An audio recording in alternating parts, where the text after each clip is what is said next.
country's inflation increased in the first month of 2021 owing to the double-digit percentage jump in the prices of meat and vegetables. This comes as no surprise with the supply and demand issues of pork in the megacity and selected provinces due to the African swine fever. Naomi Tiburcio reports.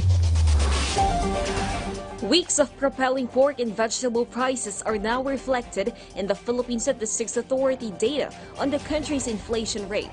According to the PSA, inflation surged to 4.2% in January from December's 3.5% inflation. The primary reasons behind this are a higher food and transportation cost.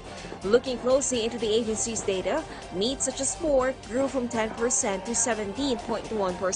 According to the Department of Agriculture, pork belly previously sold at 280 to 340 pesos per kilo is now sold anywhere from 350 to 440 pesos per kilo in Metro Manila. Meanwhile, vegetables such as tomatoes grew from 19.7% to 21.2%.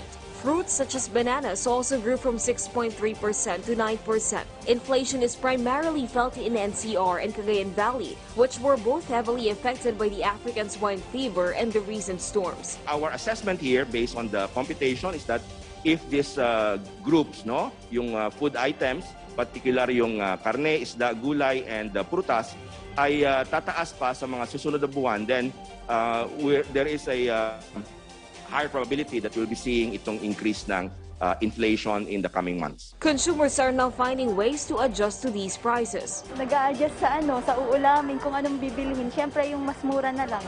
Dati po, binibili kong niluluto kong mga karne, 3 kilo, 4 na kilo. Ngayon na lang po, 1.5 na lang sa sobrang taas po talaga ng bilihin. Although inflation data is beyond the Bangko Sentral ng Pilipinas projection, their experts say this uptrend will be temporary as the government provides direct solutions to the supply issues. This involves setting a price cap on pork and chicken and increasing imports to grow its supplies in the local market. The DA has recommended studying that the MAV be expanded just enough to cover the projected shortfall for the year.